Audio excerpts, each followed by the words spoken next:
Hello there, and welcome to my channel, where curiosity meets comfort and knowledge flows as gently as a warm tide. Tonight, we're embarking on a slow, meandering journey beneath your feet into the very foundation of our restless planet. We're going to explore plate tectonics, the grand, slow-motion dance that's been reshaping Earth for billions of years. Now, I should mention up front, there's always a small risk that this video that might be just fascinating enough to keep you awake. But if you do find yourself wide-eyed at 2 a.m. thinking about continental drift and seafloor spreading well, at least you'll have learned something remarkable about the ground you're standing on.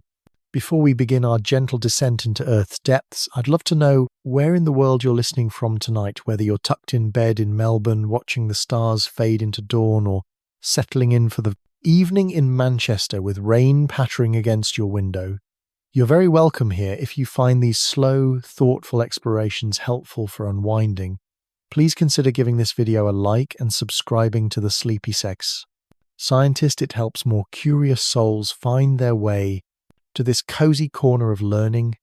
And just a gentle reminder, while we'll be talking about geological processes and Earth's structure, this video is for educational and relaxation purposes only. It's not intended as geological advice or a substitute for professional consultation about seismic activity or geological hazards. So take a deep breath, let your shoulders drop and settle in comfortably. Tonight we're going to discover that the solid ground beneath you isn't quite as solid as it seems. We'll uncover the slow, patient forces that build mountains, carve ocean basins, and occasionally remind us with a gentle tremor that our planet is very much alive.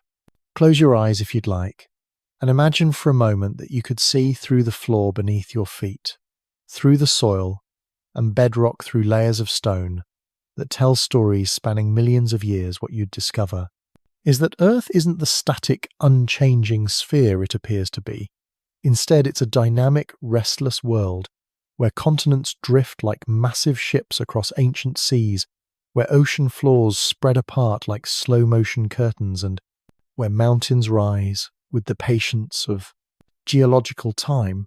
This is the story of plate tectonics, and it begins not with dramatic earthquakes or volcanic eruptions, but with something far more subtle, the almost imperceptible movement of rock beneath our feet. If you were to travel back in time, say about 200 million years, and float high above our planet, you'd see something remarkable. Earth would look completely different from the blue marble we know today. The continents wouldn't be scattered across the globe as they are now. Instead, they'd be huddled together in one massive supercontinent that geologists have named Pangaea. Pangaea, from the Greek meaning all Earth, was like a giant jigsaw puzzle, where all the pieces had been pushed together into one enormous landmass surrounded by a single vast ocean called Panthalassa. Imagine walking from what would one day become New York all the way to what would eventually be Mumbai without ever getting your feet wet. That was Pangaea, a world where the Atlantic Ocean didn't exist and the familiar shapes of our modern continents were locked together in an ancient embrace. But here's the fascinating thing. Pangaea wasn't the first supercontinent, nor would it be the last. Earth has a habit of gathering its land masses together and then slowly, patiently pulling them apart again like a cosmic game of geological solitaire. This happens over hundreds of millions of years, driven by forces so vast and patient that they dwarf human understanding. The man who first seriously proposed that continents could move was Alfred Wegener, a German meteorologist who in 1912 published his theory of continental drift. Wegener noticed something that many others had observed, but few had dared to explain. The coastlines of South America and Africa fit together almost perfectly like pieces of a broken plate. But Wegener saw more than just matching coastlines. He found identical fossils of ancient plants and animals on continents now separated by thousands of miles of ocean. How he wondered, could the same species of prehistoric fern be found in both South America and Africa? Unless those continents had once been connected, He discovered matching rock formations and mountain ranges that seemed to continue from one continent to another, as if they'd been torn apart by some immense force. Most compelling of all were the glacial deposits, ancient scratches and grooves left by massive ice sheets that Wegener found in places that are now tropical. These geological scars pointed in directions that made no sense unless the continents had been arranged very differently in the past. Despite this evidence, Wegener's ideas were met with skepticism and sometimes outright ridicule by the scientific establishment of his day. The problem wasn't his observations, which were largely correct, but his explanation. He couldn't adequately explain what force could be powerful enough to move entire continents across the Earth's surface. The continents, Wegener suggested, ploughed through the ocean floor like icebreakers through frozen seas, but physicists calculated that no known force could accomplish such a feat. For decades, continental drift remained a fascinating but unproven idea. Relegated to the margins of geological thinking, it would take another 50 years and a revolution in our understanding of the ocean floor before Wegener's insights would be vindicated in ways he never could have imagined. The breakthrough came from an unexpected source, the bottom of the sea during the 1950s and 60s. As technology advanced, scientists began to map the ocean floor in unprecedented detail. What they discovered was astounding. The sea. Ocean basins weren't flat, featureless plains, as many had assumed. Instead, they were crossed by enormous underwater mountain ranges, thousands of miles long. These mid-ocean ridges, as they came to be known, weren't just any mountains. They were active volcanic features, where new rock was constantly being created. Scientists found that the rocks near the ridges were young, geologically speaking, while rocks farther away were progressively older.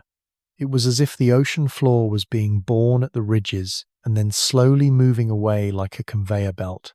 This process, called seafloor spreading, finally provided the mechanism that Wegener had been missing. The ocean floor wasn't a barrier that continents had to plough through. Instead, it was part of the solution. The seafloor itself was moving, carrying the continents along like passengers on a vast, slow-moving raft. But where was all this new ocean floor going? If new crust was constantly being created at mid-ocean ridges, why wasn't Earth growing larger? The answer came from studying ocean trenches, those deep gashes in the sea floor where the ocean plunges to its greatest depths. Scientists discovered that at these trenches, old ocean floor was being destroyed, pulled down into Earth's interior, and recycled.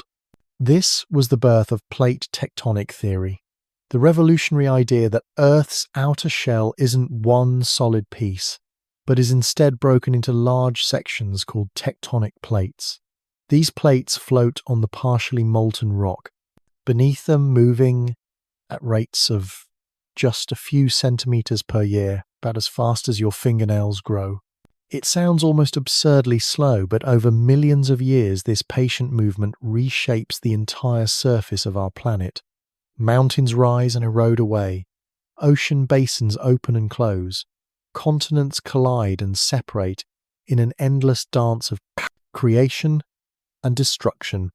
The beauty of plate tectonic theory is that it explains so many seemingly unrelated phenomena. Why do earthquakes occur in specific belts around the world? Because that's where the plates meet and grind against each other. Why are the volcanoes clustered in certain regions? Because that's where plates are pulling apart or where one plate is diving beneath another. Why do we find fossils of tropical plants in Antarctica? Because that continent hasn't always been at the South Pole. Earth's surface is divided into about 15 major plates and dozens of smaller ones. Some plates are enormous.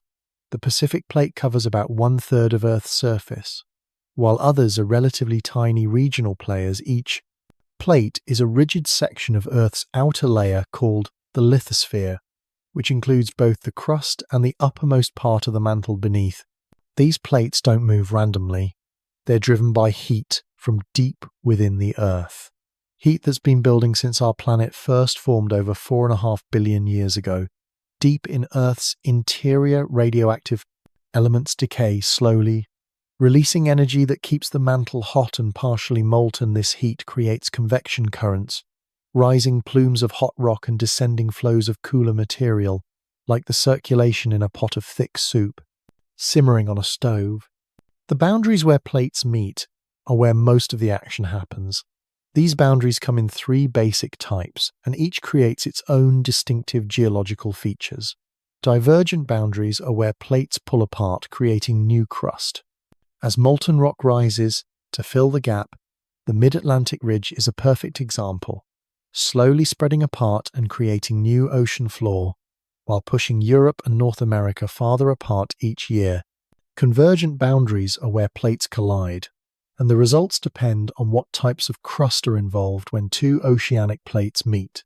One typically dives beneath the other, in a process called subduction, creating deep ocean trenches and chains of volcanic islands. When an oceanic plate meets a continental plate, the denser oceanic crust usually slides beneath the continent, building mountain ranges like the Andes. When two continental plates collide, neither wants to give way, so they crumple, together creating massive mountain ranges like the Himalayas. Transform boundaries are where plates slide past each other horizontally, neither creating nor destroying crust but generating tremendous friction. The San Andreas Fault in California is probably the most famous example of a transform boundary where the Pacific and North American plates grind past each other. What's remarkable about plate tectonics is that it's not just a geological curiosity. It's the fundamental process that makes Earth habitable. Without plate tectonics, there would be no continents as we know them, no mountain ranges to influence weather patterns, no volcanic activity to recycle carbon and other essential elements through the atmosphere and oceans. The very existence of life, as we know it, depends on this slow, patient movement of rock. The theory also helps explain Earth's magnetic field, which shields us from harmful solar radiation as molten iron in Earth's outer core circulates. It generates our planet's magnetic field, but the details of how this works are influenced by the movement of tectonic plates and the way they affect heat flow in the deep interior. Even the composition of our atmosphere has been shaped by plate tectonics. Volcanic activity releases gases that help regulate Earth's temperature, while the weathering of rocks exposed by mountain building removes carbon dioxide from the atmosphere. It's all connected in ways that scientists are still working to understand. As you lie there tonight, perhaps feeling more connected to the restless earth beneath you, remember that the ground you're resting on has traveled incredible distances over geological time. If you're in North America, your bedrock may have formed near the equator and drifted northward over millions of years. If you're in Europe, you might be resting on fragments of ancient continents that collided and merged long before humans walked the Earth. The story of plate tectonics is still being written. Scientists continue to refine their understanding of how the process works and what it means for Earth's future. They use satellites to measure the precise movement of continents, seismometers to listen to Earth's deep rumblings, and computer models to simulate the complex interactions between plates. What they've learned is that plate tectonics is neither perfectly regular nor completely chaotic. There are patterns and cycles, but also surprises and exceptions. The dance of the plates follows certain rules, but like any good dance, it also has room for improvisation. Some plates move faster than others. Some boundaries are more active than others, and occasionally the whole system undergoes major reorganizations that can dramatically change the face of the planet. These are the moments when supercontinents form and break apart, when new ocean basins open, and old ones close, when the very geography of Earth is rewritten. We're living in one of those transitional periods right now. Africa is slowly moving toward Europe, eventually closing the Mediterranean Sea. The Atlantic Ocean continues to widen, while the Pacific gradually shrinks. Australia drifts northward toward Asia at a leisurely pace, while Antarctica remains relatively stationary at the South Pole, though even it shifts slightly as the other continents rearrange themselves. In the deep future, millions of years from now, Earth's surface will look very different from today. New mountain ranges will rise where none exist. Now, familiar coastlines will be unrecognizable, and continents will occupy new positions. On the globe, it's a reminder that despite our human tendency to see the landscape as permanent and unchanging, we're actually living on a dynamic, ever-changing planet.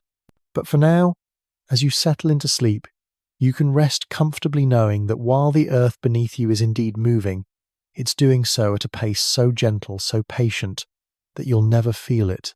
The plates that carry our continents move no faster than your hair grows.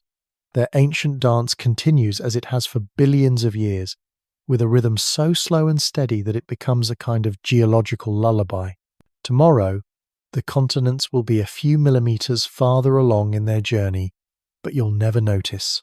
The mountains will be imperceptibly taller or shorter, the ocean basins fractionally wider or narrower, but the changes will be lost in the noise of daily life.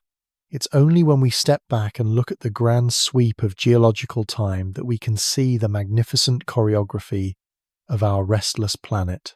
Now let's venture deeper into this slow-motion ballet and explore exactly how these massive sections of Earth's crust interact with one another. Picture, if you will, a cracked eggshell floating on a bowl of thick honey. The shell represents Earth's rigid outer layer, broken into pieces that drift and bump against each other on the viscous layer beneath.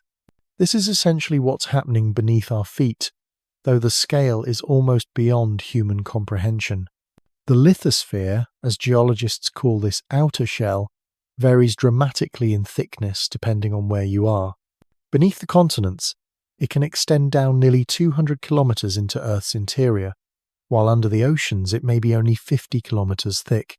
This variation in thickness helps explain why continents tend to rise above sea level like icebergs floating in water, while ocean basins form natural depressions that collect the world's seas.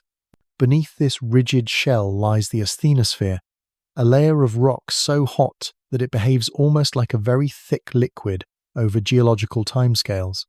The name comes from the Greek word for weakness, because despite being solid rock, it's weak enough to flow when subjected to the immense pressures and temperatures found deep within Earth. This flowing layer is what allows the plates above to glide slowly across the planet's surface. The driving forces behind this movement are elegantly simple, yet incredibly powerful. Deep within Earth's interior, heat from radioactive decay and leftover energy from the planet's formation creates temperature differences that set the asthenosphere in motion. Hot material rises toward the surface while cooler material sinks back down, creating vast circulation patterns that geologists call convection cells.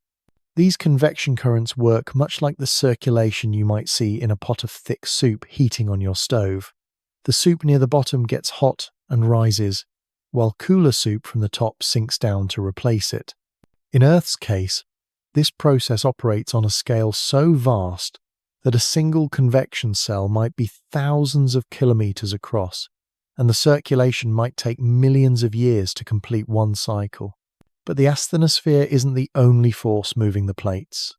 As new oceanic crust forms at mid-ocean ridges, it's hot and buoyant, sitting high on the seafloor. As this crust moves away from the ridge and cools, it becomes denser and sinks lower, creating a slope that helps pull the rest of the plate along. This ridge push effect adds momentum to the plate's movement. Even more powerful is something called slab pull. When oceanic crust gets old and cold enough, it becomes denser than the asthenosphere beneath it. At subduction zones, where one plate dives beneath another, this dense oceanic crust literally pulls the rest of the plate along as it sinks into Earth's interior.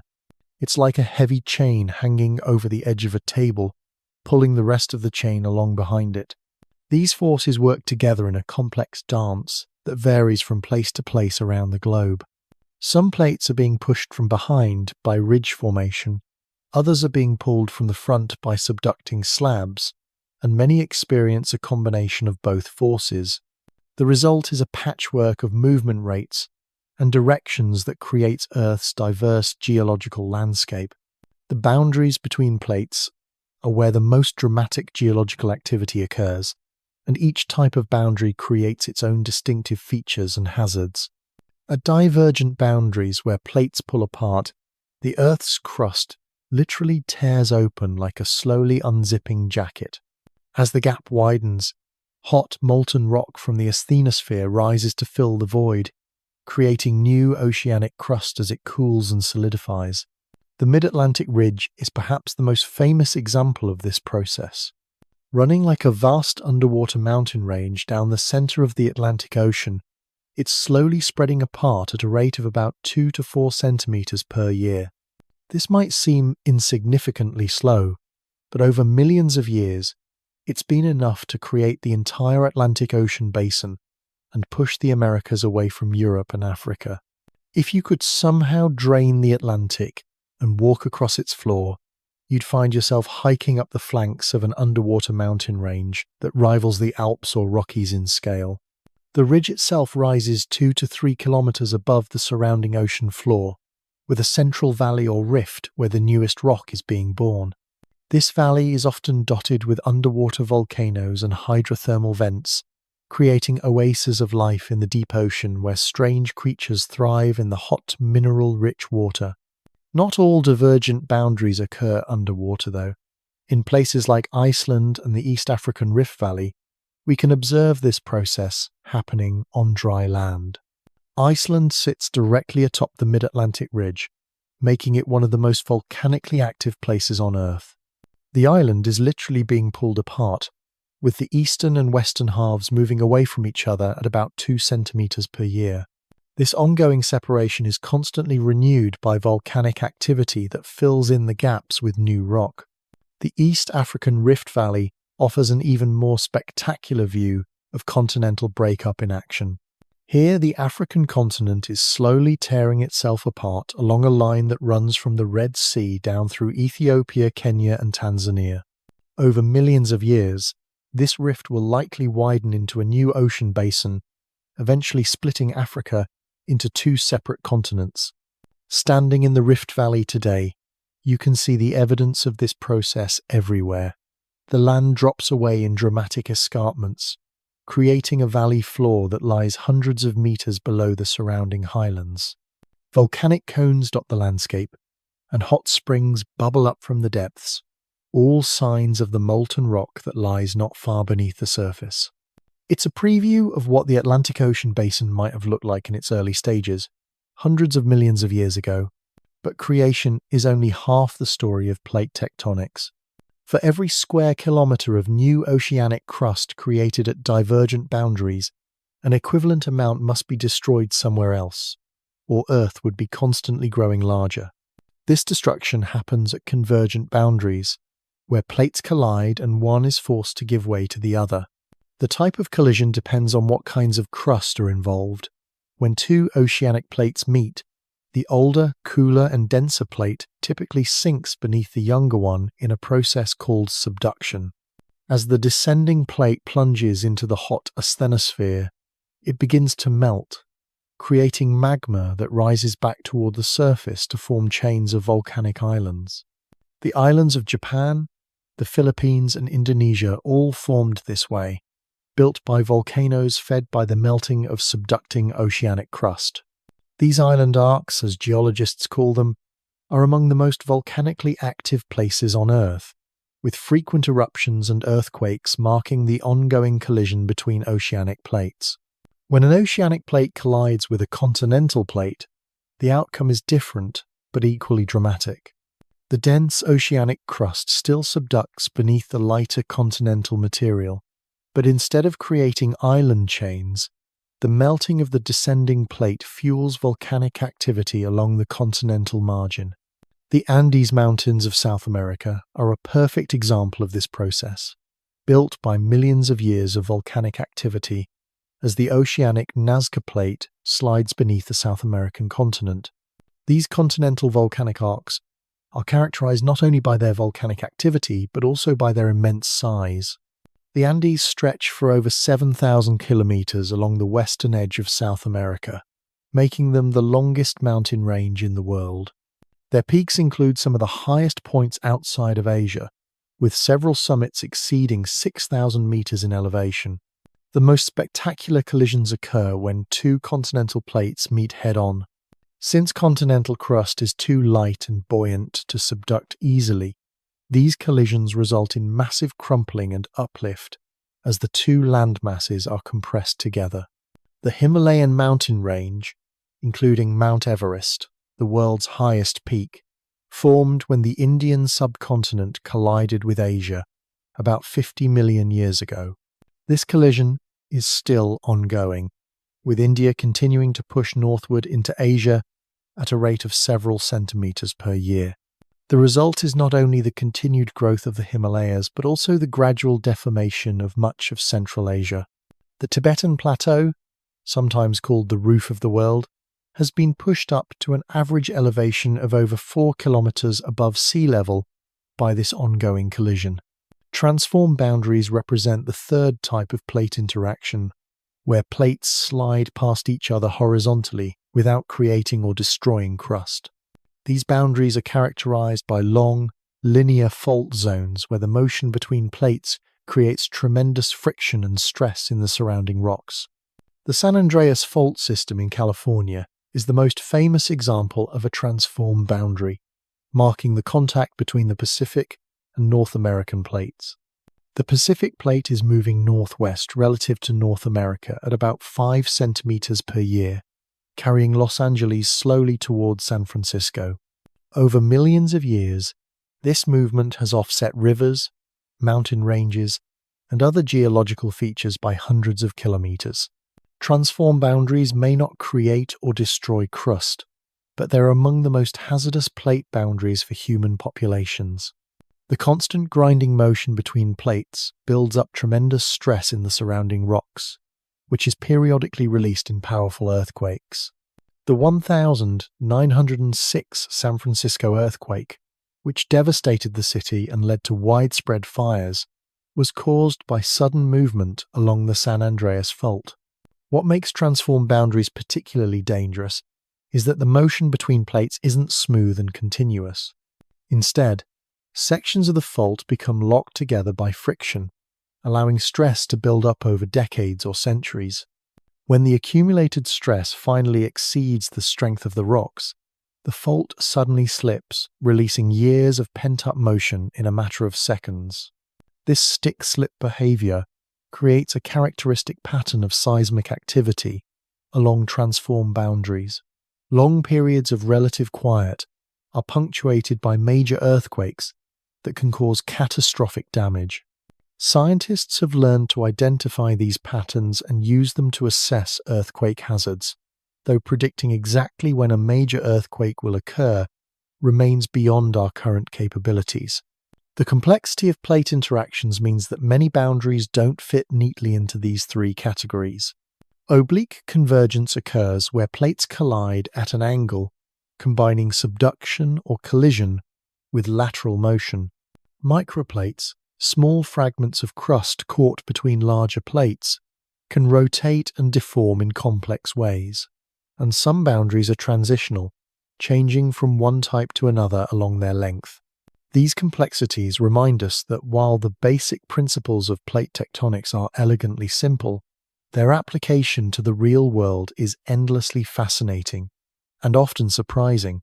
Earth's surface is not a simple system, but a dynamic, evolving puzzle where each piece affects all the others in ways that scientists are still working to understand. As you rest tonight, perhaps you can imagine the vast, patient forces at work beneath you. Somewhere far below, hot rock is slowly rising and cooling, driving the plates that carry our continents on their ancient journey. The motion is so gradual that you'll never feel it directly, yet it's powerful enough to build mountain ranges, create ocean basins, and reshape the very face of our planet over geological time. The evidence of this restless motion is written everywhere in the landscape around us, if only we know how to read the stories that rocks can tell. Drive through any mountain range, and you're traveling through a library of geological time, where each layer of stone represents a chapter in Earth's long history of movement and change. In the Rocky Mountains of North America, for instance, you can find marine fossils embedded in limestone formations thousands of meters above sea level. These ancient sea creatures didn't somehow swim through solid rock to reach these heights. Instead, the rocks that entombed them were once part of an ocean floor that was slowly, inexorably lifted skyward as tectonic forces compressed and folded the crust into towering peaks. The Alps tell a similar story, but with an even more dramatic twist. These mountains contain rocks that originated hundreds of kilometers apart, thrust together and stacked like shuffled cards as Africa pushed northward into Europe. Some of the highest peaks in the Alps are actually made of rocks that once lay beneath an ancient ocean called the Tethys Sea, which was gradually squeezed out of existence by the converging continents. Perhaps nowhere is the evidence of plate motion more elegantly displayed than in the phenomenon of apparent polar wander. This curious name describes the fact that when geologists study the magnetic orientation of ancient rocks from the same continent, they find that the magnetic North Pole appears to have wandered all over the globe throughout geological history. Of course, the magnetic poles haven't actually wandered quite so dramatically. Instead, it's the continents themselves that have moved, carrying their magnetic records with them, like tiny compass needles frozen in stone. When scientists from different continents compare their polar wandering curves, they find that they only match when the continents are reconstructed in their ancient positions, providing compelling evidence for continental drift. This magnetic record preserved in rocks has become one of the most powerful tools for understanding plate motion. As new oceanic crust forms at mid-ocean ridges, it captures the orientation of Earth's magnetic field like a tape recorder. But here's where the story becomes even more fascinating. Earth's magnetic field periodically reverses itself, with magnetic north becoming magnetic south, and vice versa. These magnetic reversals happen irregularly, sometimes lasting millions of years, sometimes only a few thousand. When they occur, any new oceanic crust being formed records the reversed polarity. The result is a striped pattern of normal and reversed magnetism, spreading away from mid-ocean ridges like a geological barcode that scientists can read to determine the age and spreading rate of the ocean floor. This discovery was crucial in confirming the theory of seafloor spreading. When researchers towed magnetometers behind ships crossing the ocean basins, they found perfectly symmetrical patterns of magnetic stripes on either side of mid-ocean ridges. It was like finding matching wallpaper patterns that proved the ocean floor was indeed spreading apart from central volcanic zones. But the story that rocks tell goes far beyond simple movement. The very composition and structure of different rock types provide clues about the conditions under which they formed, and by extension the tectonic environment they experienced. Granite, for example, forms when magma cools slowly deep within the continental crust, often in association with mountain-building events. Basalt forms when magma erupts rapidly on the surface, typically at mid-ocean ridges or volcanic hotspots. Metamorphic rocks tell perhaps the most dramatic stories of all. These are rocks that have been transformed by intense heat and pressure, often during tectonic collisions. The beautiful banded patterns in gneiss record the extreme conditions deep within mountain roots, where temperatures and pressures are so intense that minerals recrystallize into new forms. The presence of certain metamorphic minerals can tell geologists exactly how deep rocks were buried and how hot they became during ancient mountain-building events. Some of the most remarkable evidence for plate tectonics comes from studying the distribution of ancient life forms. The fossil record shows that similar species once lived on continents now separated by vast oceans, while very different species evolved on continents that are now close together but were once far apart. The classic example is the small reptile Mesosaurus, whose fossils are found only in specific rock formations in South America and southern Africa. This creature lived in freshwater lakes and rivers, and certainly couldn't have swum across the Atlantic Ocean. Yet its remains are found on both sides of what is now a vast ocean basin, providing clear evidence that these continents were once joined. Even more compelling is the distribution of certain plant fossils. The seed fern Glossopteris once grew across what are now South America, Africa, Antarctica, Australia, and India. This plant produced large seeds that couldn't possibly have been carried by wind across oceans, yet its fossils are found across multiple continents. The only reasonable explanation is that all these landmasses were once connected, allowing the plant to spread naturally across the ancient supercontinent of Gondwana. Modern technology has allowed scientists to track plate motion in real time with extraordinary precision. Networks of GPS stations around the world can measure continental drift to within millimeters, confirming that the continents are indeed moving at exactly the rates predicted by plate tectonic theory. Satellites can detect the subtle changes in Earth's gravitational field caused by the movement of mass within the planet, providing insights into the deep processes that drive plate motion. Even more remarkably, scientists can now use seismic waves from earthquakes to create three-dimensional images of Earth's interior, much like doctors use ultrasound to see inside the human body. These seismic tomography images reveal the complex structure of the asthenosphere and show us the remnants of ancient subducted slabs still sinking slowly through the mantle hundreds of millions of years after they first plunged beneath the surface. These ghostly slabs, now cold and dense, continue their journey toward Earth's core, some taking hundreds of millions of years to complete their descent. They serve as monuments to ancient plate collisions, geological tombstones marking the spots where ocean basins closed and continents collided in Earth's distant past. The implications of plate tectonics extend far beyond geology. The movement of continents has profoundly influenced the evolution of life on Earth by creating and destroying barriers between populations, changing ocean circulation patterns, and altering global climate systems. When continents drift together, they create land bridges that allow species to migrate between previously isolated regions. When they separate, populations become isolated and evolve along different paths. The formation and breakup of supercontinents also has dramatic effects on global climate. When continents cluster together into a supercontinent like Pangaea, vast interior regions are far from the moderating influence of the oceans, creating extreme continental climates with scorching summers and bitter winters. The breakup of supercontinents tends to create milder, more maritime climates as the continents spread out and more of their area comes under oceanic influence. Ocean circulation patterns, which play a crucial role in distributing heat around the globe, are largely controlled by the positions of continents.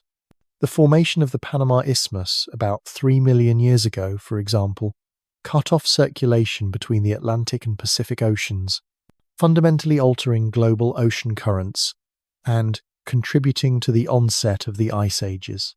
Even the composition of Earth's atmosphere has been influenced by plate tectonics. Volcanic activity associated with plate boundaries releases gases into the atmosphere, while the weathering of rocks exposed by mountain building removes carbon dioxide from the air. The balance between these processes helps regulate Earth's long-term climate, keeping our planet habitable despite the gradual brightening of the sun over geological time. The carbon cycle, so crucial to life on Earth, is intimately connected to plate tectonics. Carbon dioxide, dissolved in seawater, combines with calcium to form limestone and other carbonate rocks, effectively removing carbon from the atmosphere and storing it in the solid Earth. But when these rocks are subducted at convergent plate boundaries, they're heated, and the carbon dioxide is released back into the atmosphere through volcanic activity. This geological carbon cycle operates on timescales of millions of years and helps maintain the delicate balance of greenhouse gases that keeps Earth's climate stable over the long term. Understanding plate tectonics has also revolutionized our ability to find and exploit Earth's mineral resources. Many valuable ore deposits form at specific types of plate boundaries under particular conditions. Copper, gold, and other metals often concentrate around volcanic arcs associated with subduction zones. Oil and natural gas tend to accumulate in sedimentary basins formed by the stretching and subsidence of continental crust. Diamond pipes, rare volcanic formations that bring diamonds up from deep in the mantle, are most commonly found in the stable cores of ancient continents. This knowledge has practical applications for modern society, helping geologists predict where valuable resources might be found and understand the processes that created the mineral wealth we depend upon. It also helps us assess geological hazards, from earthquakes and volcanic eruptions to landslides and tsunamis, allowing communities to better prepare for and mitigate these natural risks. As we delve deeper into the mechanisms of plate tectonics, we begin to appreciate just how remarkable this system really is. Earth appears to be unique among the planets in our solar system in having active plate tectonics. Venus, despite being similar in size and composition to Earth, shows no evidence of plate motion. Its surface appears to be one solid shell, with volcanic activity occurring through isolated hotspots rather than organized plate boundaries. Mars may have had some form of plate tectonics early in its history, but if so, it ceased billions of years ago. The red planet now shows a static surface divided into ancient highlands and newer volcanic plains, with no evidence of the ongoing crustal recycling that characterizes Earth. This uniqueness may be one of the key factors that makes Earth habitable.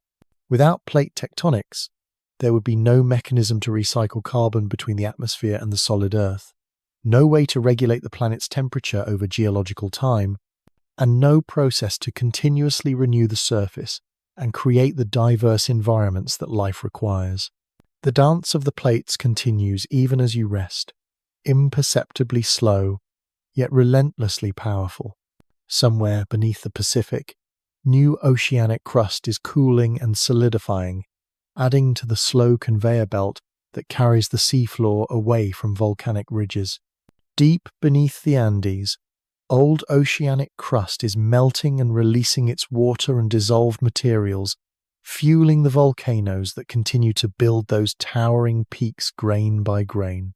In the depths of the Himalayas, enormous pressures are slowly transforming limestone into marble, sandstone into quartzite, creating new metamorphic rocks that will someday, millions of years from now, tell their own story of collision and transformation. And far beneath your feet, convection currents in the asthenosphere continue their patient circulation, driven by heat that has been building since Earth first formed, ensuring that our planet's restless dance will continue for billions of years to come. The story of how we came to understand plate tectonics is itself a testament to the patience and persistence required to decipher Earth's deepest secrets. For centuries, humans looked at the solid ground beneath their feet and assumed it was exactly that solid, permanent, unchanging. The idea that entire continents could drift across the planet's surface seemed not just unlikely but almost absurd. Yet the evidence was hiding in plain sight, scattered across landscapes and embedded in rocks, waiting for the right minds to piece together the clues.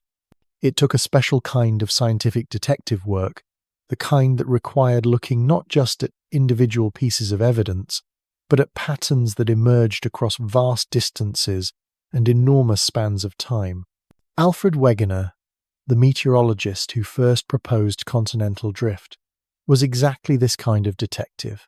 He wasn't content to simply catalogue the obvious similarities between distant coastlines. Instead, he began to follow the evidence wherever it led, even when it challenged everything that conventional wisdom suggested about the nature of our planet. Wegener's journey into geological detective work began with what seemed like a simple observation. Like many others before him, he noticed that the eastern coast of South America and the western coast of Africa appeared to fit together like pieces of a jigsaw puzzle. But where others saw mere coincidence, Wegener saw the beginning of a much larger story. He began to dig deeper, literally and figuratively. In the fossil record, he found the remains of Sinognathus, a mammal-like reptile whose bones appeared in both South America and Africa but nowhere else in the world. This creature was purely terrestrial, with no ability to cross vast oceans. How, then, could its remains be found on continents separated by thousands of kilometers of Atlantic water? The deeper Wegener looked, the more puzzling the evidence became. He found identical rock formations on opposite sides of the Atlantic, as if someone had taken a geological layer cake and sliced it in half, then moved the pieces thousands of kilometers apart. Mountain ranges in Scotland seem to continue in eastern Canada, with the same rock types, the same ages, and even the same distinctive mineral compositions. Perhaps most intriguingly, he discovered evidence of ancient ice ages in places that now basked under tropical suns. Glacial striations, scratches left in bedrock by moving ice sheets, pointed in directions that made no sense if the continents had always occupied their current positions. It was as if someone had rearranged the furniture of the Earth and forgotten to update the geological map. Wegener compiled this evidence into his theory of continental drift, proposing that all the continents had once been joined in a single supercontinent that he called Pangaea. Over hundreds of millions of years, he suggested, this supercontinent had broken apart, and its fragments had drifted to their current positions like icebergs on a slow-moving sea. The reaction from the established scientific community was swift and largely negative. While many geologists acknowledged that Wegener had assembled impressive evidence, they couldn't accept his explanation for how continents might move. The physics seemed impossible. What force could be powerful enough to push entire continents across the Earth's surface? How could relatively light continental rocks plough through the denser rocks of the ocean floor? Wegener proposed that the continents might be pushed by tidal forces from the sun and moon, or that they might be driven by the centrifugal force of Earth's rotation. But physicists quickly calculated that these forces were far too weak to move continents. The mathematics simply didn't work, and without a plausible mechanism, continental drift remained an intriguing idea without scientific credibility. For decades, the theory languished in scientific limbo. Some geologists, particularly those working in the southern hemisphere where the evidence for Pangaea was most obvious, continued to support the idea. But the mainstream geological community dismissed it as an interesting speculation unsupported by physical reality. The breakthrough that would eventually vindicate Wegener came from an unexpected source: the ocean floor. During World War II, military needs had driven rapid advances in sonar technology, originally developed to detect enemy submarines. After the war, these same techniques were turned toward mapping the seafloor in unprecedented detail. What oceanographers discovered beneath the waves was astonishing. Far from being the flat, featureless plains that many had imagined, the ocean basins were revealed to be landscapes as varied and dramatic as any found on land. Vast mountain ranges snaked across the ocean floors, some rivaling the Himalayas in height and extent. Deep trenches plunged to depths that made the Grand Canyon seem like a shallow scratch. Most intriguingly, these underwater mountain ranges, the mid-ocean ridges, showed clear signs of active volcanism. Scientists began to realize that new oceanic crust was being created at these ridges through volcanic activity. As hot lava erupted from the seafloor and cooled in the cold ocean water, it formed new rock that was slowly pushed away from the ridge by the continuing volcanic activity. This process, which came to be known as seafloor spreading, finally provided the missing mechanism that Wegener had been unable to explain.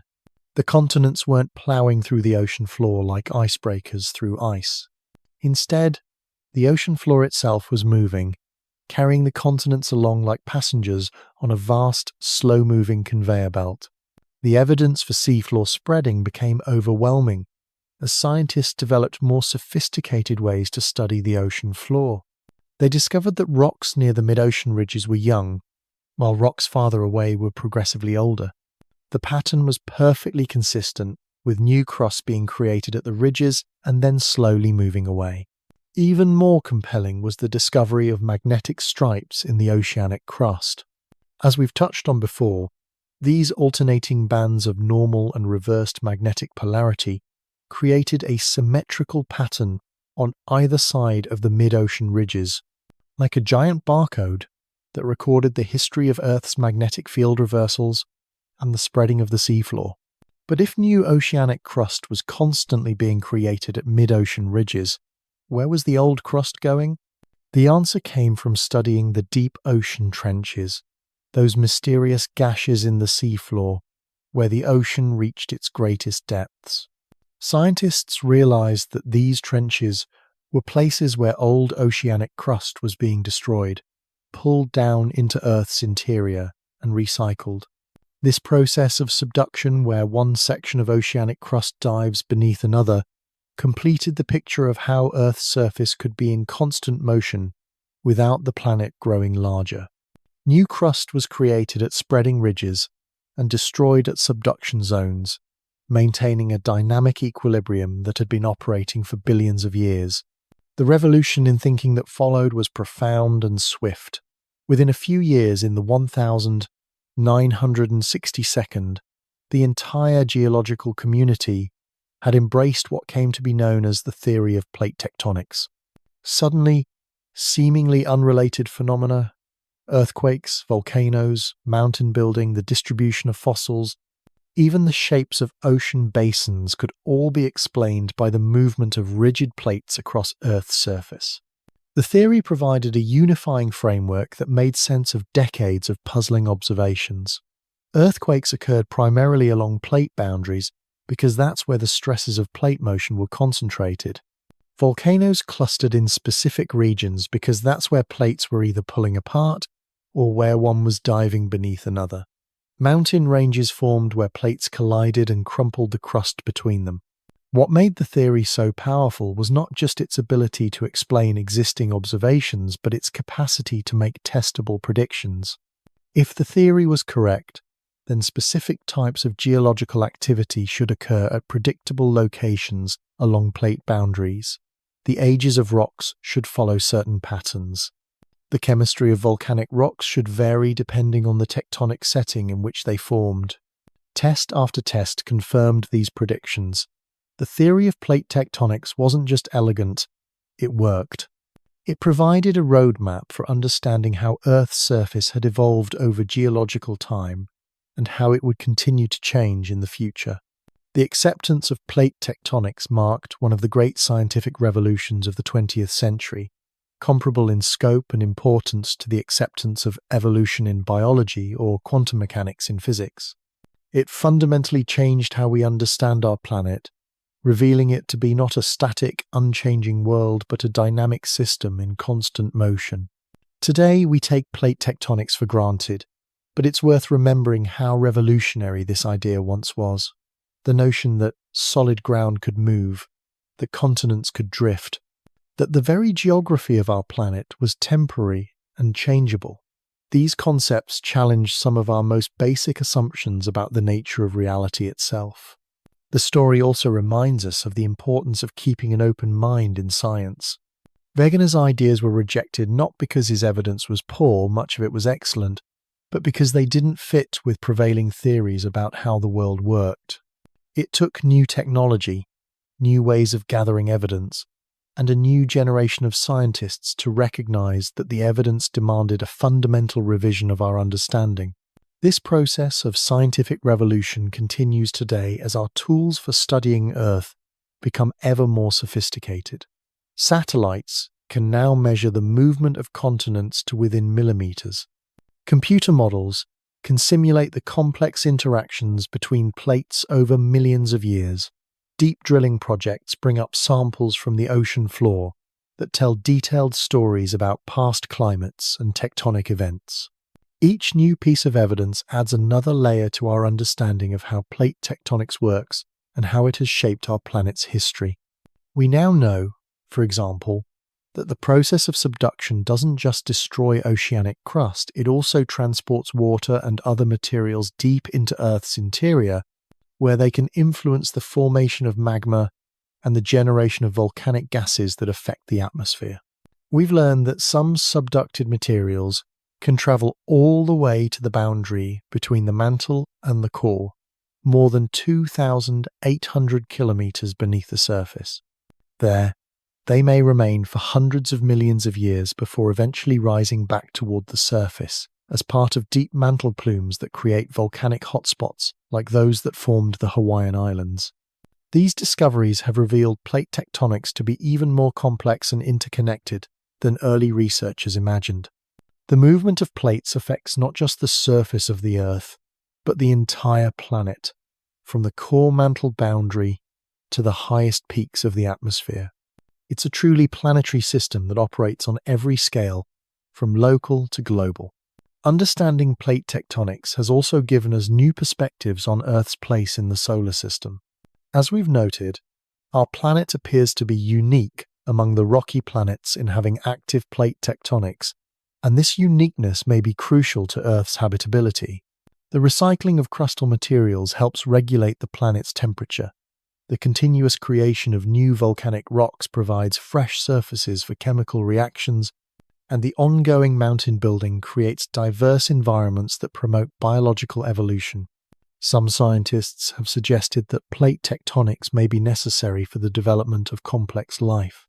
Without the continuous recycling of materials between Earth's surface and interior, essential elements might become locked away in stable configurations, unavailable to living organisms. The dynamic nature of a tectonically active planet ensures that resources are constantly being redistributed and renewed. This has implications for our search for life elsewhere in the universe.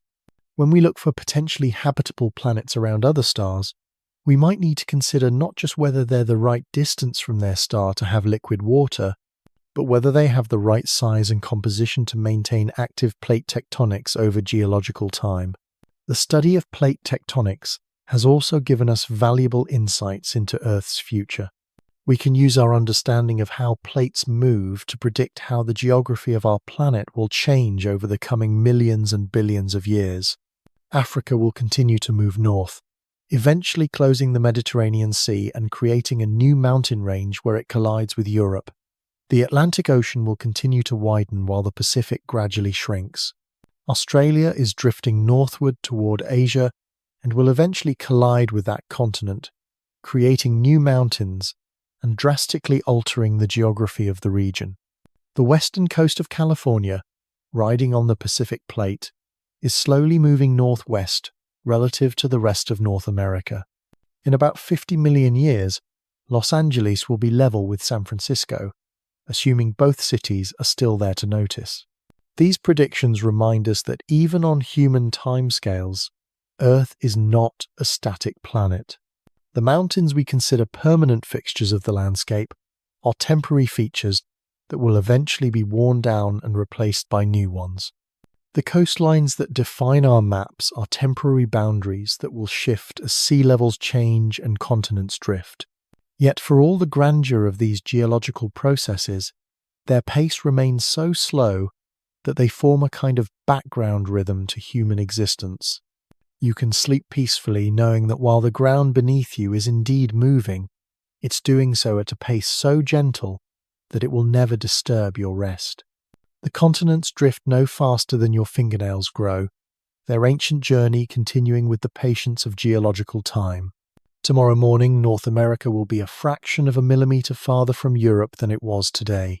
The Himalayas will be imperceptibly taller, pushed up by the ongoing collision between India and Asia. Somewhere in the Atlantic, new oceanic crust will have formed and begun its slow journey away from the mid-Atlantic ridge. But these changes will be lost in the noise of daily life, detectable only by the most sensitive instruments and noticeable only to those who measure the world in geological time. The dance of the plates continues as it has for billions of years, reshaping our planet with infinite patience and unstoppable persistence. It's a reminder that beneath the familiar surface of our everyday world lies something vast and dynamic and wonderful, a planet that is very much alive, constantly renewing itself through the slow, majestic choreography of plate tectonics. This restless energy beneath our feet connects us to the deepest rhythms of our planet, to processes that began long before life appeared on Earth and will continue long after humans are gone.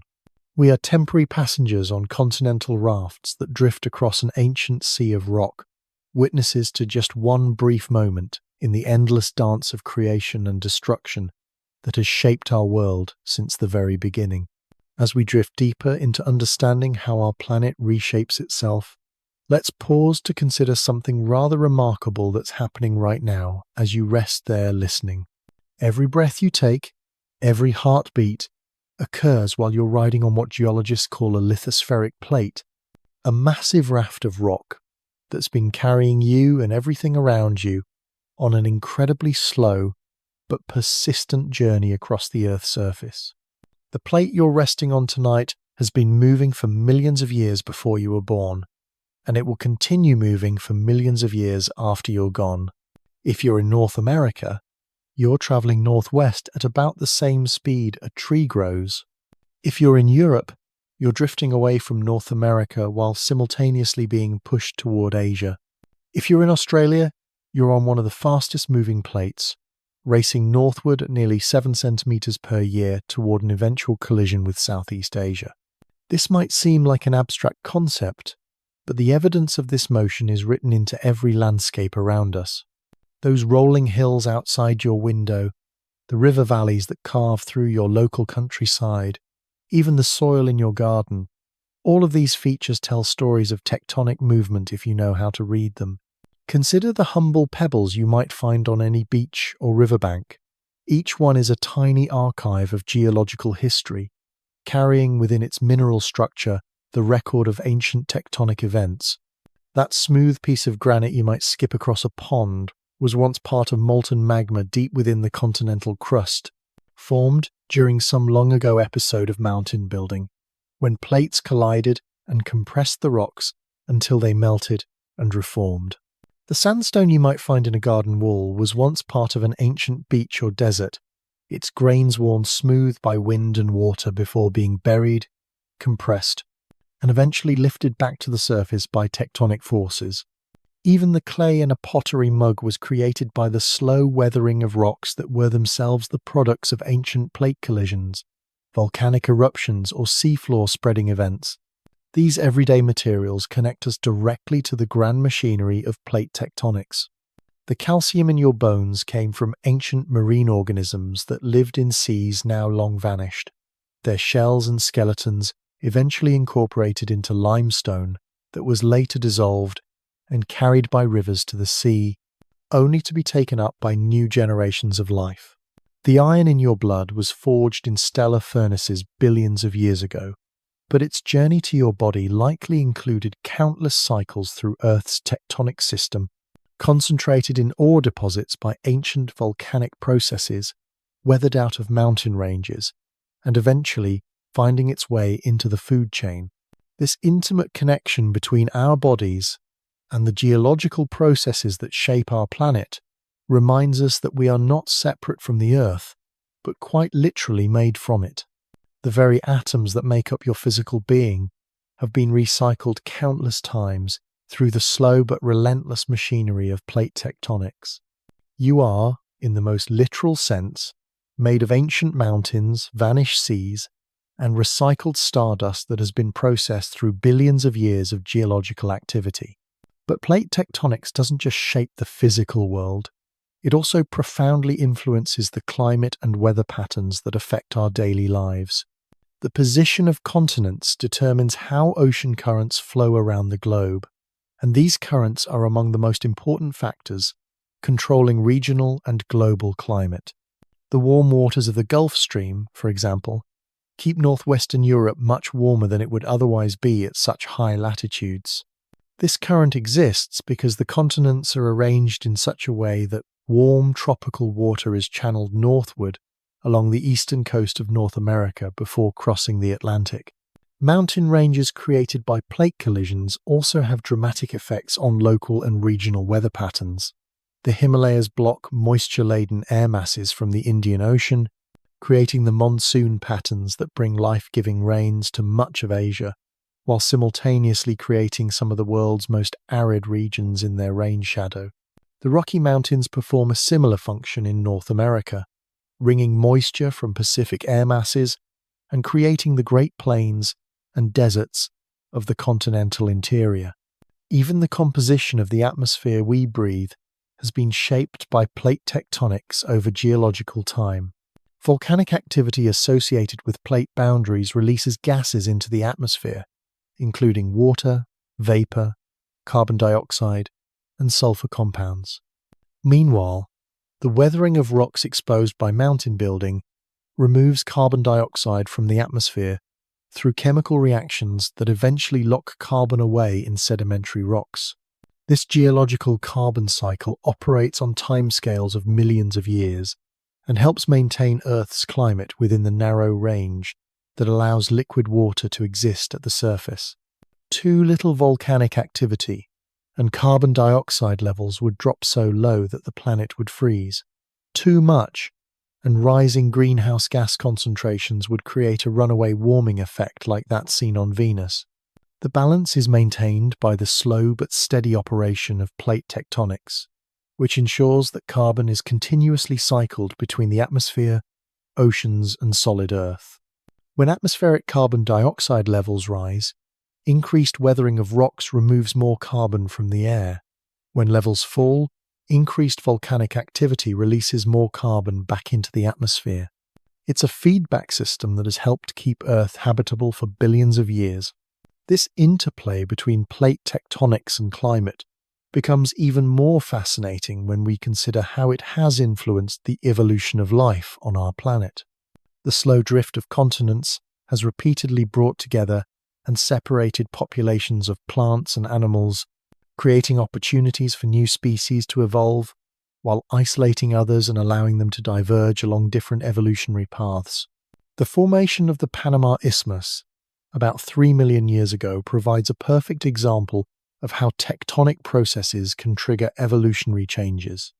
When North and South America were finally connected by this narrow land bridge, it allowed species to migrate between continents that had been isolated for millions of years. The result was what biologists call the Great American Interchange, a massive mixing of fauna that dramatically changed the ecosystems of both continents. At the same time, the formation of the isthmus cut off ocean circulation between the Atlantic and Pacific, altering global climate patterns and contributing to the onset of the ice ages. The cooling climate favored the evolution of our own human ancestors, who developed their distinctive traits during the climatic instability of the Pleistocene epoch. These connections between geology, climate, and evolution remind us that the story of life on Earth is intimately intertwined with the story of plate tectonics. We exist, not in spite of our planet's restless nature, but because of it. The dynamic, ever-changing surface of our world has created the diverse environments and climatic variations that have driven the evolution of complex life. Some scientists have even suggested that plate tectonics may be necessary for the development of intelligent life. A planet with a static surface might eventually become a uniform, unchanging world where evolutionary pressures are minimal.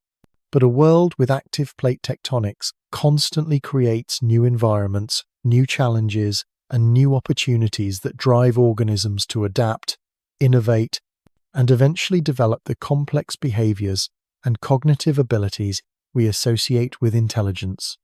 This perspective makes our planet's tectonic activity seem less like a collection of geological hazards to be endured, and more like an essential life support system that has made our existence possible. The earthquakes that occasionally shake our cities, the volcanoes that sometimes threaten our communities, the slow mountain building that creates barriers and changes drainage patterns, all of these are manifestations of the same fundamental processes that have created the diverse, habitable world we call home. Understanding this broader context doesn't diminish the real hazards that tectonic activity can pose to human communities. Earthquakes, volcanic eruptions, and tsunamis remain serious threats that require careful monitoring, planning, and preparation. But it does provide a deeper appreciation for the remarkable planetary system we inhabit and our place within it. Modern technology has given us unprecedented ability to monitor and study plate tectonic processes as they occur. Networks of seismometers around the world can detect and locate earthquakes within minutes of their occurrence, providing early warning systems that can save lives and reduce damage. Satellite-based GPS systems can measure the slow drift of continents to within millimeters, allowing scientists to track the buildup of tectonic stress and better understand earthquake cycles. Perhaps most remarkably, we can now peer deep into Earth's interior using the seismic waves generated by earthquakes. Just as doctors use ultrasound to see inside the human body, geologists use earthquake waves to create three-dimensional images of the planet's internal structure. These seismic tomography images reveal the complex architecture of the mantle, showing us the remnants of ancient subducted slabs and the rising plumes of hot rock that feed volcanic hotspots. These technological advances have confirmed many of the predictions made by early plate tectonic theorists, while also revealing new complexities and subtleties in how the system works. We now know that the mantle is not a simple convecting fluid, but a complex, layered system where different types of flow operate at different depths and timescales. We've discovered that subducted oceanic crust can remain intact for hundreds of millions of years as it sinks through the mantle, creating a kind of geological graveyard deep within the Earth. We've also learned that the surface expressions of plate tectonics, the earthquakes, volcanoes, and mountain ranges we can observe directly are just the visible tip of a much larger and more complex system that extends throughout the entire planet. The movement of tectonic plates is connected to processes occurring at the core mantle boundary nearly 3,000 kilometers beneath our feet, where the slow circulation of liquid iron generates Earth's magnetic field. This magnetic field, which protects us from harmful solar radiation and helps many animals navigate, is itself influenced by the movement of tectonic plates. Changes in the patterns of heat flow caused by shifting continents and subducting slabs can affect the circulation patterns in the outer core, leading to variations in magnetic field strength and even complete reversals of the magnetic poles. These discoveries have revealed plate tectonics to be even more fundamental to Earth's functioning than early researchers imagined. It's not just a surface phenomenon that moves continents around, it's a whole planet system that connects the surface to the deepest interior and influences everything from the composition of the atmosphere to the strength of the magnetic field that shields us from space. As you lie there tonight, perhaps you can imagine this vast, interconnected system operating beneath you with the patience of geological time. Deep in the mantle, convection currents rise and fall in cycles that take millions of years to complete. Ancient slabs of oceanic crust continue their slow journey toward the core mantle boundary, carrying with them the chemical signature of ancient seawater and sediments from long-vanished ocean floors.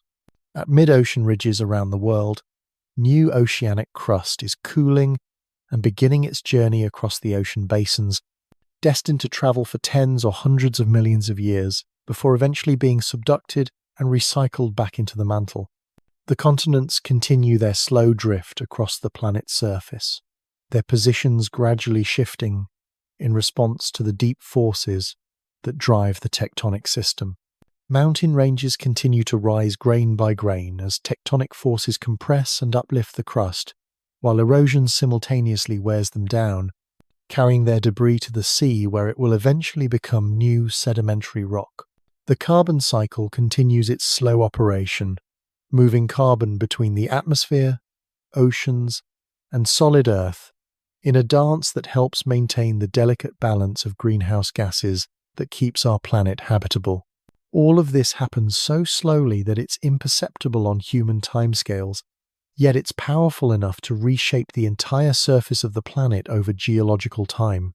The mountains that seem eternal to us are temporary features that will eventually be worn away and replaced by new ones. The ocean basins that appear permanent are actually young features that have opened and closed repeatedly throughout Earth's history. Even the familiar shapes of the continents are temporary configurations that will be unrecognizable in the geological future. The Mediterranean Sea will eventually close as Africa continues to move northward. The Atlantic will continue to widen while the Pacific gradually shrinks.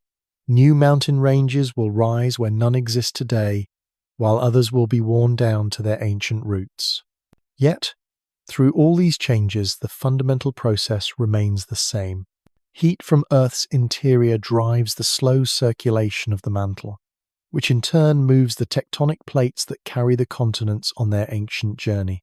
It's a system that has been operating for billions of years and will continue for billions more, constantly renewing and reshaping the surface of our dynamic planet.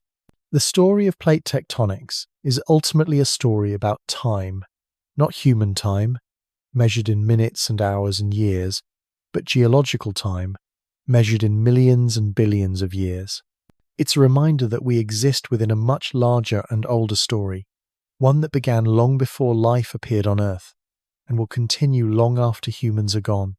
But it's also a story about connection, the connection between surface and interior, between past and present, between the rocks beneath our feet and the air we breathe. We are part of this system, not separate from it, made from materials that have been recycled countless times through the slow machinery of plate tectonics and dependent on the processes it drives for our very existence.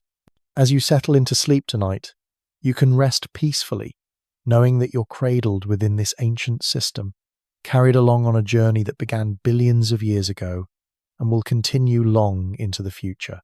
The ground beneath you may be restless, but its motion is so gentle and patient that it forms a kind of geological lullaby, a rhythm so slow and steady that it's felt not in moments, but in millennia.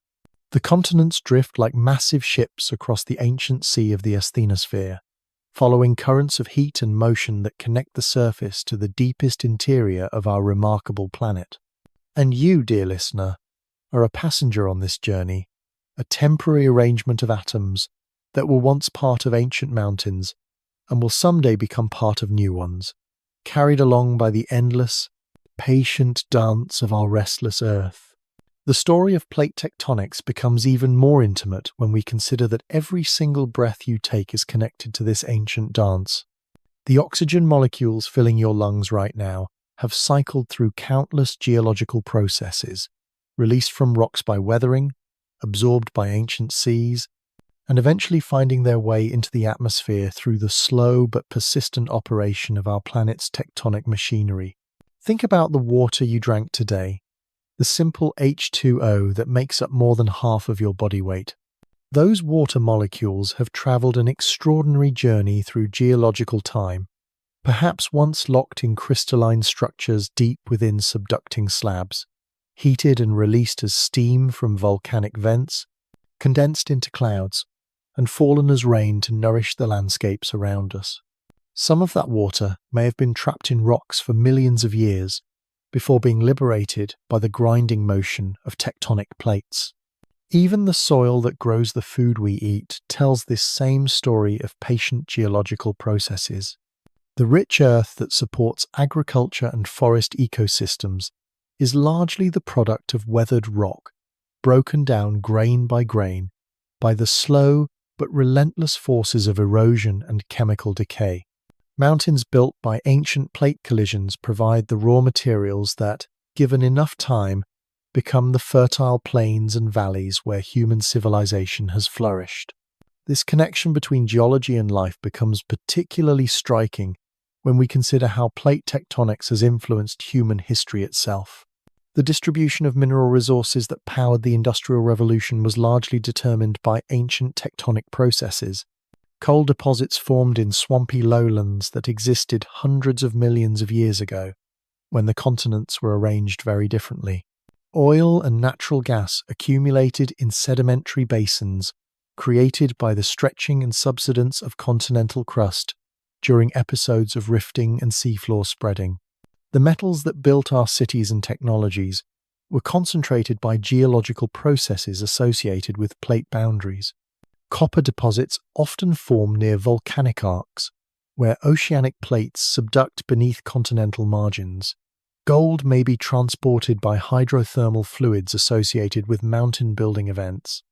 Iron ore deposits can form when ancient ocean chemistry changes due to shifts in continental positions and ocean circulation patterns. Even the geography that shaped the development of different cultures and civilizations reflects the influence of plate tectonics. Mountain ranges created barriers that isolated populations and allowed distinct languages and traditions to develop. River valleys carved by erosion of tectonically uplifted terrain provided fertile corridors for agriculture and trade. Coastal plains formed by the deposition of sediments from eroding mountains became centers of commerce and cultural exchange. The Mediterranean Sea, which played such a crucial role in the development of Western civilization, exists in its current form because of the complex interactions between the African, European, and smaller microplates that surround it. The narrow straits and island chains that characterize this region are the direct result of ongoing tectonic activity, creating a geography that encouraged maritime exploration and cultural contact between distant shores. Similarly, the island chains of the Pacific, which served as stepping stones for the remarkable voyages of Polynesian navigators, were created by hotspot volcanism as tectonic plates moved over stationary plumes of rising magma. Each island in chains like Hawaii or the Galapagos represents a snapshot of geological time, with the youngest islands still growing from active volcanism and the oldest slowly subsiding back beneath the waves. These connections between geology and human experience remind us that we are not separate from the natural world, but intimately connected to it in ways both obvious and subtle. The calcium in our bones comes from ancient marine organisms whose shells were eventually incorporated into limestone formations. The phosphorus in our DNA was concentrated in sedimentary rocks by processes that operated over millions of years. Even the salt in our tears carries the chemical signature of ancient seas. But perhaps the most profound connection between human beings and plate tectonics lies in the role that geological processes have played in creating the stable, habitable environment that allowed complex life to evolve in the first place. Without the continuous recycling of materials between Earth's surface and interior, our planet might have become a sterile, lifeless world like Venus, where volcanic gases accumulated in the atmosphere without any mechanism for removal. The weathering of rocks exposed by tectonic uplift provides one of the primary mechanisms for removing excess carbon dioxide from the atmosphere. As mountains rise, they expose fresh rock surfaces to chemical weathering, which combines atmospheric carbon dioxide with water and minerals to form carbonic acid and eventually carbonate rocks. This process has helped regulate Earth's climate over billions of years, preventing the kind of runaway greenhouse effect that turned Venus into a hellish world of sulfuric acid clouds and surface temperatures hot enough to melt lead. At the same time, volcanic activity associated with plate boundaries provides a release valve for excess carbon trapped in the solid Earth. When carbonate rocks are subducted and heated, they release carbon dioxide back into the atmosphere, maintaining the delicate balance of greenhouse gases that keeps Earth warm enough for liquid water to exist at the surface. This geological thermostat has operated throughout Earth's history, automatically adjusting to changes in solar output, atmospheric composition, and continental configuration. When the sun was dimmer in Earth's early history, higher levels of greenhouse gases kept the planet warm enough for life to flourish. As solar output gradually increased over geological time, the weathering thermostat gradually reduced atmospheric carbon dioxide levels, preventing catastrophic overheating. The precision of this balance is remarkable. Too little volcanic activity, and Earth would freeze into a permanent ice age. Too much, and rising temperatures would boil away the oceans and create a Venus-like hothouse. The fact that Earth has maintained liquid water at its surface for nearly 4 billion years, despite dramatic changes in solar output and atmospheric composition, is a testament to the effectiveness of the tectonic regulatory system. This stability has provided the foundation for the evolution of increasingly complex forms of life, culminating in the emergence of intelligent species capable of studying and understanding the very processes that made their existence possible. We are, in a very real sense, products of plate tectonics, shaped by billions of years of geological evolution that created the diverse, dynamic world we inhabit. Modern research continues to reveal new connections between plate tectonics and the conditions that support life. Scientists have discovered that the magnetic field generated by Earth's liquid outer core, which protects us from harmful solar radiation, is influenced by the pattern of heat flow at the core mantle boundary. This heat flow pattern, in turn, is affected by the distribution of subducted slabs and rising mantle plumes associated with plate tectonic activity. Changes in the magnetic field can have profound effects on the atmosphere and climate. When the field weakens during magnetic reversals, more cosmic radiation reaches the upper atmosphere, potentially affecting cloud formation and global temperatures. The frequency and intensity of magnetic reversals may be linked to changes in mantle convection patterns driven by plate tectonic processes. Even the tilt of Earth's rotational axis, which gives us our seasons and helps stabilize the climate, may be influenced by the movement of mass associated with plate tectonics. As continents drift and ice sheets grow and shrink, they redistribute mass around the planet's surface, causing tiny but measurable changes in the orientation of the rotational axis. These discoveries have revealed plate tectonics to be an even more fundamental aspect of Earth's functioning than early researchers imagined. It's not just a geological process that shapes the surface of the planet, it's a planetary system that influences everything from the core to the upper atmosphere, creating and maintaining the complex web of interactions that makes Earth a living world. As our understanding of these connections has deepened, scientists have begun to appreciate how rare and precious our tectonically active planet may be. Most rocky planets in the solar system show no evidence of current plate tectonic activity. Mars may have had some form of crustal recycling early in its history, but it ceased billions of years ago, leaving a static surface that has been little changed except by impacts and erosion. Venus, despite being similar in size and composition to Earth, shows no signs of plate tectonics. Its surface appears to be a single, unbroken shell that occasionally releases pressure through massive volcanic eruptions that resurface large areas all at once. Without the continuous recycling of materials that characterizes Earth, Venus has accumulated a thick atmosphere of carbon dioxide that traps heat so effectively that surface temperatures exceed 450 degrees Celsius. The difference between these planetary outcomes may lie in subtle factors, like the amount of water present during planetary formation, the size and composition of the iron core, or the timing and intensity of early bombardment by asteroids and comets. Small differences in initial conditions can lead to dramatically different evolutionary pathways, with only Earth achieving the delicate balance of conditions necessary for sustained plate tectonic activity. This uniqueness makes our planet all the more remarkable and precious.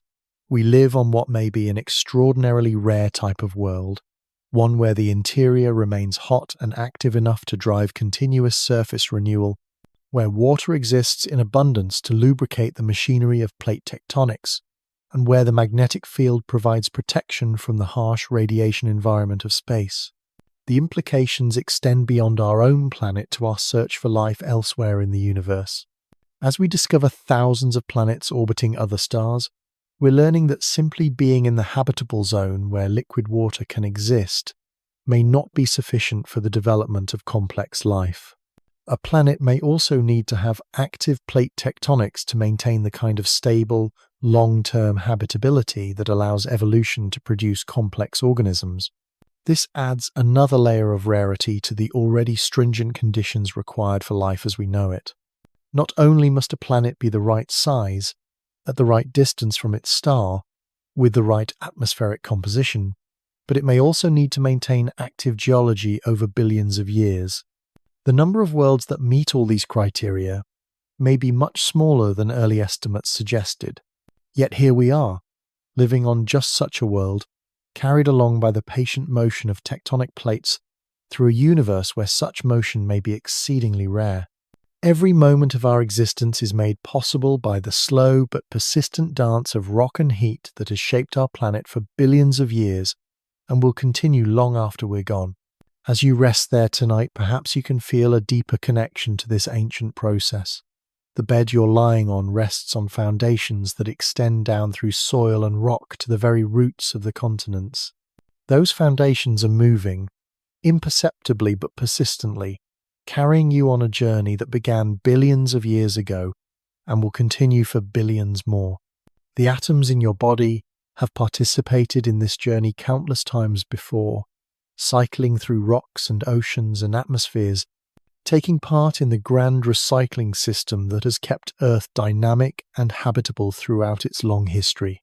You are made of star stuff, as the astronomer Carl Sagan once said, but you are also made of mountain stuff, ocean stuff, the recycled materials of countless geological cycles that have shaped and reshaped our planet. Tomorrow morning, you'll wake up a few micrometers farther along in the continental drift than you were when you went to sleep.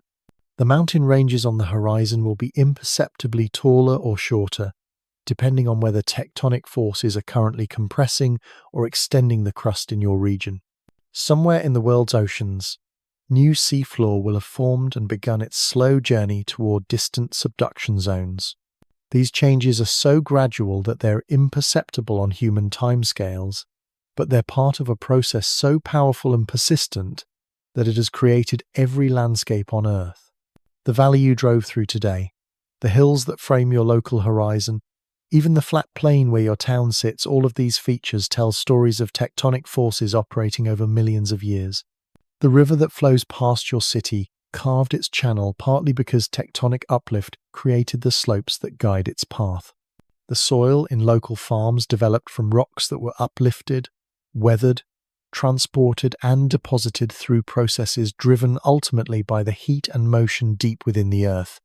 Even the groundwater that supplies your community follows pathways through rock formations that were shaped by ancient episodes of compression, extension, and volcanic activity. All of this connects you to the deep rhythms of the planet, to cycles of creation and destruction that operate on timescales so vast they dwarf human history. Yet these cycles are not abstract or distant, they're intimately connected to every aspect of the world we inhabit, from the air we breathe to the ground we stand on to the water we drink. As the night deepens and your thoughts begin to drift towards sleep, let yourself be carried along by this ancient rhythm. The tectonic plates that support the continents move with the patience of geological time, their motion so steady and persistent that it becomes a kind of planetary heartbeat, too slow for human senses to detect, but powerful enough to reshape the entire surface of the world. You are part of this story, a temporary arrangement of atoms that will one day return to the great recycling system of the Earth, perhaps to become part of new mountains, new oceans, new forms of life yet to be imagined. For now, though, you can rest peacefully on this remarkable planet, cradled by forces so ancient and patient that they make human worries seem as brief and insignificant as the flicker of a candle flame against the vast darkness of geological time. The dance of the plates continues beneath you, as it has for billions of years, and will for billions more, carrying you gently through the night on a journey that connects the deepest interior of the Earth to the farthest reaches of space, reminding us that we live not on a static rock but on a dynamic, living world that is constantly renewing itself through the patient miracle of plate tectonics. The restless Earth continues its slow dance as we near the end of our gentle journey through the depths of geological time. You've travelled with me from the ancient supercontinent of Pangaea to the spreading seafloors of today, from the patient drift of continents to the recycling of the very atoms that make up your being. We've discovered that the ground beneath you isn't solid and unchanging as it appears, but part of a vast, interconnected system that connects the surface to the core, the past to the future, and your own existence to the deepest rhythms of our remarkable planet. Perhaps one of the most beautiful aspects of plate tectonics is how it reminds us that change, even dramatic change, can happen with infinite patience. Mountains don't rise in sudden bursts, but grain by grain, millimeter by millimeter, over millions of years. Continents don't leap across oceans, but drift like massive ships on currents of molten rock, following paths determined by forces so deep and ancient that they predate not just human civilization but life itself. This perspective can be oddly comforting in our fast-paced world. While we hurry through our days, measuring time in minutes and hours, the Earth operates on a completely different schedule. The Himalayas have been rising for 50 million years and will continue rising long after our great-great-grandchildren have become part of the fossil record. The Atlantic Ocean widens by a few centimeters each year with the reliability of clockwork, yet so slowly that Columbus could have made his voyage at exactly the same time whether he'd sailed 500 years ago or 500 years from now. There's something deeply reassuring about this geological patience. No matter how urgent our daily concerns might feel, they're taking place against the backdrop of processes so gradual and persistent that they make our human timescales seem like brief flickers. Yet we're not separate from these processes, we're part of them, made from materials that have been cycling through the Earth system for billions of years, temporary arrangements of atoms that will someday return to the great recycling system of our planet. The carbon in your body may once have been part of an ancient coral reef, compressed into limestone, subducted into the mantle, and released through volcanic activity to eventually become part of the food chain that nourished you. The silicon in the sand beneath a child's playground may have crystallized deep within a granite pluton millions of years ago, been exposed by erosion as mountains rose and fell, and travelled down rivers to become part of a beach that will itself eventually be buried and transformed into new rock. These connections remind us that the Earth is not just our home, but literally part of us. We are walking, thinking, dreaming expressions of geological processes, temporary arrangements of elements that have been cycling through rock and water and atmosphere since the planet first formed. When we look at a mountain range or an ocean basin, we're not just observing the landscape, we're looking at the machinery that made us possible. Modern science continues to reveal new layers of complexity and beauty in how plate tectonics operates. We now know that the process isn't uniform or predictable, it has rhythms and cycles, periods of intense activity followed by relative quiet reorganizations that can dramatically change the face of the planet. The breakup of supercontinents follows patterns that repeat every few 100 million years, creating what geologists call the supercontinent cycle. We're currently in a dispersal phase of this cycle, with the continents scattered across the globe and gradually moving apart. But in the deep future, perhaps 200 million years from now, the continents will begin to converge again, eventually forming a new supercontinent that will have its own unique geography and climate. The Atlantic Ocean, which today seems like a permanent feature of our world, will likely be compressed out of existence as the Americas collide with Europe and Africa. This long-term view of Earth's evolution helps us understand that even the most dramatic changes we observe today are just part of natural cycles that have been operating throughout our planet's history. The climate changes, sea level fluctuations, and species extinctions that concern us today have analogues in the geological past, episodes when the Earth system reorganized itself in response to changing conditions. Yet this perspective doesn't diminish the importance of current environmental challenges, rather, it helps us understand them in context. The changes happening now are occurring much faster than typical geological processes, compressed into centuries rather than millions of years. This rapid pace means that natural systems may not have time to adjust gradually as they have in the past. Understanding plate tectonics gives us tools for addressing these challenges. The same processes that regulate Earth's long-term climate could potentially be harnessed to help manage atmospheric composition. The weathering reactions that remove carbon dioxide from the atmosphere could be enhanced through careful management of exposed rock surfaces. The volcanic processes that release greenhouse gases could be better monitored and understood to improve climate predictions. More fundamentally, studying plate tectonics teaches us about resilience and adaptation. The Earth system has survived asteroid impacts, massive volcanic eruptions, ice ages, and dramatic reorganizations of continents and oceans. Life has persisted through all of these changes, often emerging stronger and more diverse after periods of stress and extinction. This doesn't mean that individual species or ecosystems are guaranteed to survive. The fossil record is full of organisms that couldn't adapt quickly enough to changing conditions.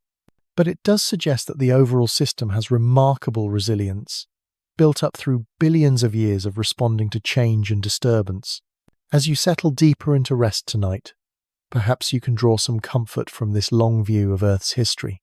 The challenges we face today are real and significant, but they're taking place within a system that has weathered far greater changes and emerged renewed. The same processes that built the mountains and carved the ocean basins continue to operate today, providing the foundation for whatever changes lie ahead. Your own life, however brief it might seem in geological terms, is part of this larger story. Every breath you take, every step you walk, every thought you think occurs within the context of processes that began billions of years ago and will continue long after you're gone. You're not just an observer of this system, you're a participant in it, a temporary expression of the same energy and matter that drives the movement of continents and the formation of mountains. The plate beneath you continues its patient journey through the night, carrying you at a pace so gentle you'll never feel it, yet persistent enough to reshape entire continents over geological time. Somewhere far below, currents of hot rock continue their slow circulation, driven by heat that has been building since Earth first formed. New oceanic crust cools and begins its journey across the seafloor, while old crust completes its long descent back into the mantle. Mountain ranges continue their imperceptible rise, grain by grain, while erosion simultaneously wears them down, carrying their debris to the sea where it will eventually become new rock. The carbon cycle continues its slow operation, moving elements between air and water and stone in patterns that help maintain the delicate balance of conditions that makes life possible. All of this happens in silence, in patience, with the kind of persistence that only geological time can provide. It's a reminder that the most profound changes often happen gradually, almost imperceptibly, through the accumulation of countless small actions over vast periods of time. Mountains are built 1 grain at a time, continents move 1 millimeter at a time, and sometimes the most powerful forces are also the quietest ones. As the night deepens and your breathing slows, let yourself be carried along by this ancient rhythm. The restless earth beneath you has been moving for billions of years, carrying countless generations of life on its slow journey through time and space. You're part of that journey now, a brief but important chapter in the ongoing story of a remarkable planet. Tomorrow the continents will be a fraction farther along in their drift, the mountains imperceptibly taller or shorter, the ocean basins slightly wider or narrower. But these changes will be lost in the noise of daily life, detectable only by the most sensitive instruments and noticeable only to those who think in geological time. For now, you can rest peacefully, knowing that you're cradled within forces so vast and patient that they make human concerns seem as brief as ripples on the surface of a deep, slow-moving river. The dance of the plates continues beneath you, as it has since the Earth first cooled enough for solid crust to form, and as it will for billions of years to come. You are part of this dance, carried along on a journey that began long before you were born and will continue long after you're gone, but which includes you nonetheless as an essential participant in the grand, slow story of our restless, remarkable Earth. Sleep well, knowing that you rest upon a world that is very much alive, constantly renewing itself through processes so ancient and patient that they form the very foundation of existence itself. And so, dear listener, we come to the gentle end of our journey through the depths of geological time and the patient mechanisms of our restless planet.